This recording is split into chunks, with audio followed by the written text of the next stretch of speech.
Hello guys, study with R K YouTube channel में आपका स्वागत है। प्रत्येक दिन की तरह आज भी एक भारतीय राज्य व्यवस्था का एक टॉपिक मौलिक अधिकार लेके आया हूँ। जैसे कि नाम से आपको परिचित होगा कि मौलिक अधिकार का मतलब होता है प्रत्येक व्यक्ति का अपना अधिकार। भारतीय संविधान में मौलिक अधिकार को भारत का मैग्ना कार्टा के नाम से जाना जाता है। इसे अधिकार पत्र के नाम से भी जाना जाता है। पिछले वीडियो में मैंने बात किया था कि मौलिक अधिकार हमारा भारतीय संविधान में जिस समय लागू हुआ था उसमें 7 प्रकार के मौलिक अधिकार था, लेकिन 44वां संविधान संशोधन 1978 को हुआ और संपत्ति के अधिकार को मौलिक अधिकार से हटा दिया गया और इसे भारतीय संविधान के अनुच्छेद 300 के में कानूनी अधिकार के रूप में रखा गया। और अभी वर्तमान समय में जो मौलिक अधिकार है वो मात्र 6 प्रकार है, जिसके बारे में चर्चा अभी विशेष रूप से करते हैं। चलिए समय को देखते हुए इस टॉपिक पे बात करते हैं। मौलिक अधिकार 6 प्रकार का भी वर्तमान में है, जो बारी बारी से चर्चा करेंगे। समता, पहला नंबर है समता एवं समानता का अधिकार। समता और समानता का अधिकार जिसका जिक्र संविधान के अनुच्छेद 14 से 18 तक में किया गया है। चलिए, और अनुच्छेद 14 से 18 तक है, उस 14 से 18 तक अनुच्छेद के बारे में चर्चा बारी बारी से करेंगे। चलिए अनुच्छेद 14 के बारे में चर्चा करते हैं। अनुच्छेद 14 में है कि विधि के समक्ष समता। विधि मीन्स कानून होता है, यानी कि कानून के नजरों में प्रत्येक व्यक्ति को एक समान होना चाहिए।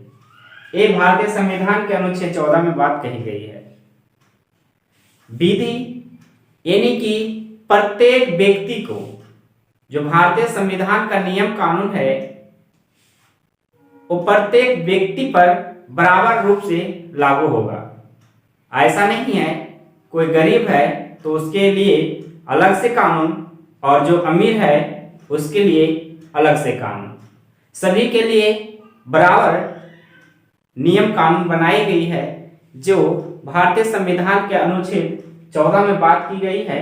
विधि के समक्ष समता, यानी कि विधि के जो सामने सभी को समान न्याय मिलना चाहिए।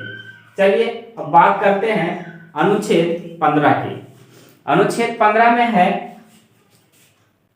कि जाति, धर्म, लिंग, जन्म स्थान के आधार पर भेदभाव। इसका मतलब है कि जो भारतीय संविधान के अनुच्छेद 15 में बात कही गई है, जाति, धर्म, जन्म स्थान के आधार पे अगर भेदभाव करते हैं तो ये गलत है।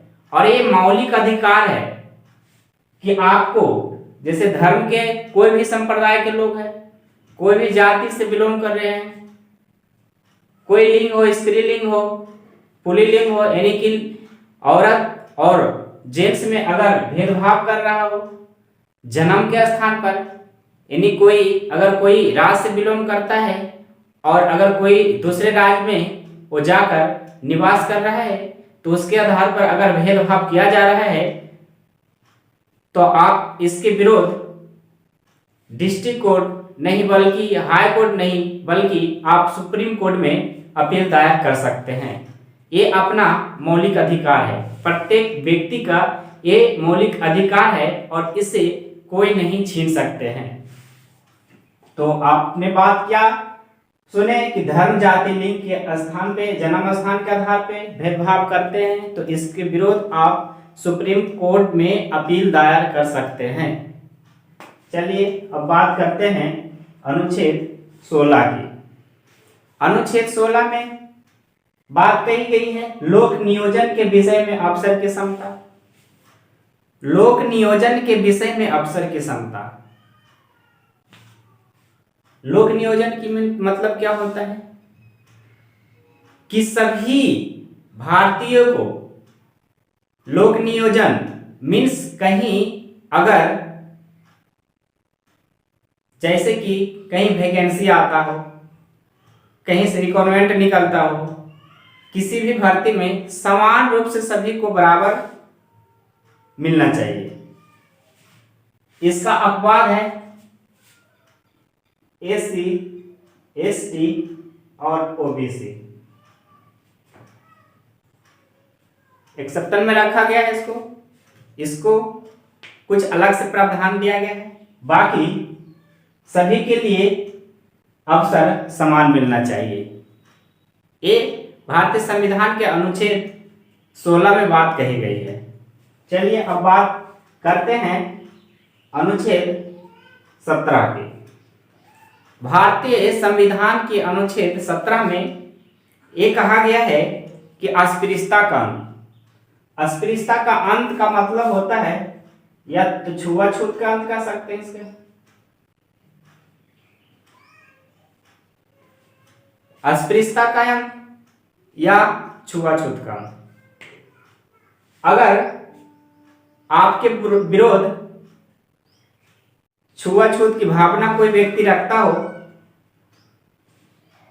तो ये भारतीय संविधान के अनुच्छेद 17 का उल्लंघन होता है और इसके विरोध आप सुप्रीम कोर्ट में अपील दायर कर सकते हैं। ये आपका मौलिक अधिकार है कि किसी व्यक्ति के विरोध आप भेदभाव छुआछूत नहीं कर सकते, जिसका जिक्र भारतीय संविधान के अनुच्छेद 17 में बात कही गई है।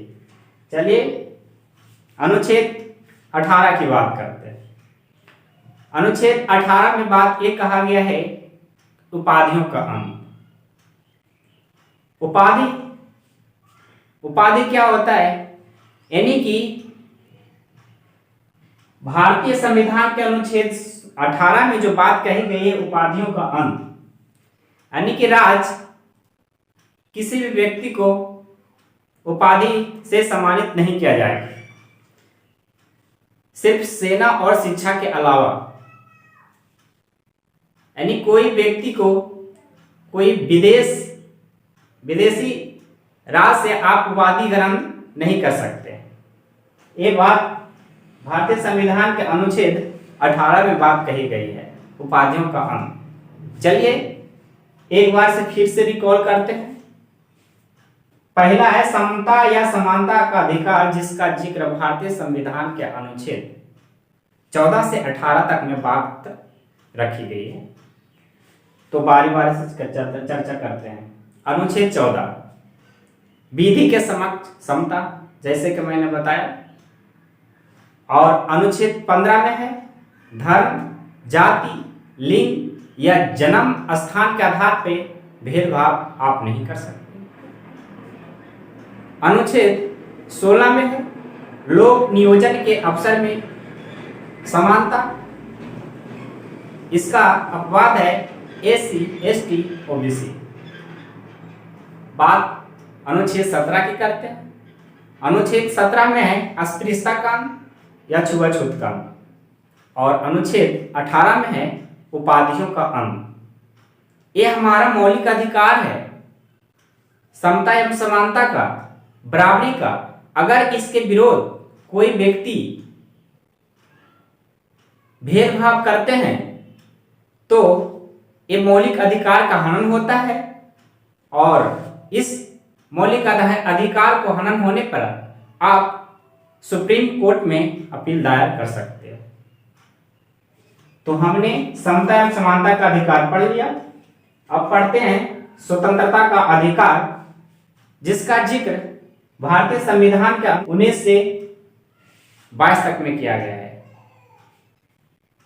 तो इसे बारी बारी से चर्चा करते हैं। मैंने जैसे कि बताया कि जिस समय संविधान लागू हुआ था तो मूल संविधान में 7 प्रकार के मौलिक अधिकार था, लेकिन वर्तमान में 6 मौलिक अधिकार है। 44वां संविधान संशोधन 1978 ईस्वी को होता है और संपत्ति के अधिकार को मौलिक अधिकार से हटा दिया जाता है और इसे भारतीय संविधान के अनुच्छेद 300 के का में एक कानूनी रूप में इसे रखा जाता है। तो मैंने यहां तक पढ़ा। और चलिए अब अनुच्छेद 19 के बारे में पढ़ते हैं। तो स्वतंत्रता का अधिकार जो अनुच्छेद 19 से 22 तक जिक्र किया गया है, 19 में भी 6 पार्ट कर दिया गया है। 19 का ए, 19 का बी, 19 का सी, 19 का डी, 19 का ई, 19 का एफ, 19 का जी, 7 हो गया। एक संपत्ति का अधिकार था, 19 का एफ में उसे हटा दिया गया। तो चलिए बात करते हैं अनुच्छेद 19 का 1 में।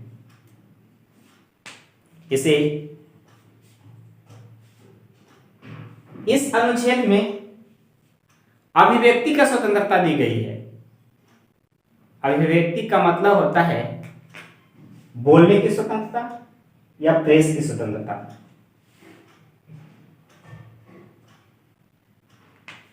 बोलने की स्वतंत्रता और मीडिया वाला जिसे प्रेस बोलते हैं उसकी स्वतंत्रता भारतीय संविधान के अनुच्छेद 19 के का में या फिर 19 के ए में दिया गया है। आप कहीं भी किसी स्थान पे भी बोल सकते हैं, अपने भावनाओं को रख सकते हैं, ये आपका मौलिक अधिकार है। लेकिन इस बात को भी ध्यान रखना होगा कि अगर मैं जो बोल रहा हूं उस बात से किसी दूसरे व्यक्ति को ठेस ना पहुंचे। बाकी आप स्वतंत्र हैं, बोल सकते हैं। जैसे मीडिया वाला, प्रेस की स्वतंत्रता, मीडिया वाला स्वतंत्र बोलते हैं, लेकिन किसी गैर आदमी को ठेस ना पहुंचे। जिसका जिक्र भारतीय संविधान के अनुच्छेद 19 के का में किया गया है, या तो 19 का ए बोल सकते हैं आप। चलिए अब बात करते हैं भारतीय संविधान के अनुच्छेद 19 के बी का बात करते हैं। इसमें है शांतिपूर्वक बिना हथियार के एकत्र होने और सभा करने की स्वतंत्रता। इसका मतलब है कि आपका मौलिक अधिकार है कि आप कहीं भी सभा करिए, लेकिन बिना हथियार का एकत्र हो सकते, इकट्ठा हो सकते और सभा कर सकते हो। जिसका जिक्र भारतीय संविधान का अनुच्छेद 19 के बी में किया गया है। आप हथियार का मतलब जैसे कि कोई कट्टा, कोई बंदूक, कोई पिस्तौल, लाठी डंड लेकर आप एकत्र नहीं होइए। बिना हथियार का आप इकट्ठा हो करके सभा कर सकते हो, आपको कोई मना नहीं कर सकता है। ये हमारा मौलिक अधिकार है, ये हमारा मौलिक अधिकार है। इसके विरोध अगर कोई विरोध करता है तो आप डायरेक्ट सुप्रीम कोर्ट में अपील दायर कर सकते हो। तो हमने क्या पढ़ा? शांतिपूर्वक बिना हथियार का इकट्ठा होने और सभा करने की स्वतंत्रता हमारे भारतीय संविधान के अनुच्छेद 19 के बी में कहा गया है। चलिए अब बात करते हैं अनुच्छेद 19 के सी में। इसमें संघ बनाने की स्वतंत्रता की बात कही गई है। हमारा मौलिक अधिकार है संघ बनाने की स्वतंत्रता।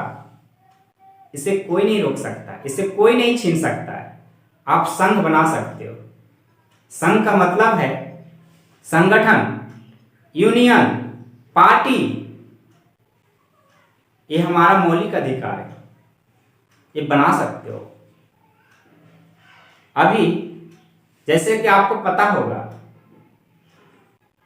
कि कोई भी पार्टी राजनीतिक पार्टी या तो कोई संगठन की पार्टी आप बना सकते हो, जैसे सेंट्रल लेवल पे, क्षेत्रीय लेवल पे आप देख सकते हो, जैसे भारतीय जनता पार्टी, कांग्रेस पार्टी, ये सब सेंट्रल लेवल की पार्टी, क्षेत्रीय पार्टी, जैसे आम आदमी पार्टी, भारतीय जनता दल यूनाइटेड, राष्ट्रीय जनता दल, ये सब क्षेत्रीय पार्टी हो गया, जिसका जिक्र कहाँ की गई है, अनुच्छेद 19 के सी में। और जैसे मजदूर संघ एक पार्टी है, एक यूनियन है, एक संगठन है, मजदूर संघ बनाकर मजदूरों को हित के लिए उसकी रक्षा की जाती है, जिसका जिक्र भारतीय संविधान के अनुच्छेद 19 के सी में कहा गया है। और ये हमारा मौलिक अधिकार है, प्रत्येक व्यक्ति का मौलिक अधिकार है, इसे कोई छीन नहीं सकता। अगर कोई छीनने का भी कोशिश कर रहा है तो आप सुप्रीम कोर्ट में अपील कर सकते हो। ये हमारे भारतीय संविधान के अनुच्छेद 19 के सी में कहा गया है। बात कर अनुच्छेद 19 की डी की बात करते हैं। 19 की डी में बात ये कहा गया है कि देश के किसी भी क्षेत्र में आवागमन करने की स्वतंत्रता।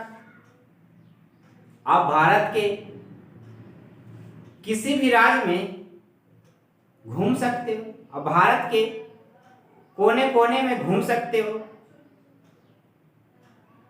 आपका मौलिक अधिकार है, जो भारतीय संविधान के अनुच्छेद 19 के डी में दिया गया है। अगर कोई व्यक्ति घूमने फिरने से रोका जा रहा है तो आप सुप्रीम कोर्ट में अपील दायर कर सकते हो। यह हमारा मौलिक अधिकार है। घूमने फिरने से भारत में कहीं भी कोई जगह कोई भी व्यक्ति नहीं रोक सकता है। अगर ऐसा कोई करता है तो हमारे मौलिक अधिकार का हनन होगा और इसके विरोध में आप सुप्रीम कोर्ट में अपील दायर कर सकते हो। चलिए बात करते हैं अनुच्छेद 19 के ई में। इसमें देश के किसी भी क्षेत्र में निवास करने और बसने की स्वतंत्रता की बात कही गई है। अनुच्छेद 19 के ई में कहा गया है कि अब देश के किसी भी क्षेत्र में निवास करने और बसने की स्वतंत्रता प्राप्त की गई है। आप भारत के कोई भी राज्य में आप निवास कर सकते हो, घर बना सकते हो, रह सकते हो, आपको कोई मना नहीं कर सकता है, कारण कि आपका मौलिक अधिकार है और ये मौलिक अधिकार को कोई छीनने का किसी को हक नहीं है। अगर ऐसा कोई करता है तो मौलिक अधिकार का हनन होगा और इसके विरोध में आप सुप्रीम कोर्ट में अपील कर सकते हो। बात करते हैं अनुच्छेद 19 का जी में। इसमें बात की गई है कोई भी व्यक्ति व्यापार एवं जीविका चलाने की स्वतंत्रता। प्रत्येक व्यक्ति का मौलिक अधिकार दिया गया है कि आप व्यवसाय कुछ भी करो, जीविका चलाने की स्वतंत्रता दी गई है। आप जीविका चलाने के लिए कोई भी व्यवसाय कर सकते हो, आपका अधिकार है और इसे कोई नहीं छीन सकता है। अगर आपके विरोध अगर कोई जीविका चलाने से रोकता है तो मेरा मौलिक अधिकार का हनन होगा। लेकिन कुछ अपवाद हैं जिसे हमारे भारतीय संविधान रोक सकते हैं। ये अपवाद जैसा वेश्यावृत्ति, ये भी एक व्यवसाय है, लेकिन इसे रोका जा सकता है। ये मौलिक अधिकार के अंतर्गत नहीं रखा गया है। चलिए बात करते हैं अनुच्छेद जी में। आप बोलेंगे कि ई के बाद अनुच्छेद जी आ गया, अनुच्छेद 19 का एफ कहाँ गया है? तो मैंने पहले ही बता दिया हूं, अनुच्छेद 19 के एफ में संपत्ति का अधिकार मौलिक अधिकार के अंतर्गत था, लेकिन 44वां संविधान संशोधन 1978 ईस्वी को होती है और इसे मौलिक अधिकार के अंतर्गत वहां से हटा दिया गया है और इसे भारतीय संविधान के अनुच्छेद 300 के काम में रखा गया है कानूनी अधिकार के रूप में। जैसा कि मैंने पिछले वीडियो में चर्चा कर दिया हूं और अभी बात करता हूं अनुच्छेद 20 की। इसमें अपराधों के लिए दोष सिद्धि के संबंध में संरक्षण, यानी कोई व्यक्ति अपराध करते हैं और दोष सिद्ध भी हो जाते हैं कि इसने अपराध किया, फिर भी उसके संरक्षण में यह हमारा अनुच्छेद 20 उसे संरक्षण प्रदान करते हैं। इसके विशेष चर्चा अगले वीडियो में करेंगे। अनुच्छेद 21 के बारे में बात करते हैं। इसमें प्राण एवं दैहिक स्वतंत्रता की बात की गई है। प्राण एवं दैहिक स्वतंत्रता अनुच्छेद 21 में प्राण एवं दैहिक स्वतंत्रता का मतलब है कि आप मान सम्मान के साथ जी सकते हो, इसे कोई छीन नहीं सकता है। बात करते हैं अनुच्छेद 21 के काम में। इसे भारतीय संविधान का 86वां संविधान संशोधन 2002 ईस्वी को हुआ और इसमें शिक्षा का अधिकार जोड़ा गया है। शिक्षा का अधिकार अब मौलिक अधिकार होगा और इस अनुच्छेद में 21 के काम में ये बात कही गई है कि जो 6 से 14 वर्ष के बच्चे होंगे उसे निःशुल्क और अनिवार्य शिक्षा दी जाएगी। ये हमारा मौलिक अधिकार है जो 86वां संविधान संशोधन 2002 ईस्वी को हमारे भारतीय संविधान में जोड़ा गया है। इसे मौलिक अधिकार के अंतर्गत रखा गया है। चलिए बात करते हैं अनुच्छेद 22 की। इसमें है कुछ दशाओं में गिरफ्तारी और निरोध में संरक्षण। आप बोलेंगे इसका मतलब क्या होता है? कुछ दशाओं में गिरफ्तारी और निरोध में संरक्षण, जैसे कोई कांड हुआ, उस कांड में कोई व्यक्ति शामिल नहीं है लेकिन शक के आधार पे उस व्यक्ति को गिरफ्तार कर लिया जाता है, तो उसके संबंध में संरक्षण दिया गया है जो मौलिक अधिकार है। पहला संरक्षण है कि हिरासत में लेने का कारण बताना होगा कि इस व्यक्ति को आप गिरफ्तार क्यों किए हो, जिसका कारण बताना होगा। दूसरा कि 24 घंटा के अंदर उसे दंडाधिकारी के समक्ष पेश किया जाना होगा, वो भी आने जाने का समय छोड़ करके। जैसे कोई भी दंडाधिकारी का ऑफिस अगर दूर है, जाने आने में जो समय लगता है, तो उस टाइम को छोड़ करके 24 घंटा के अंदर उस व्यक्ति को दंडाधिकारी के समक्ष पेश किया जाना होगा।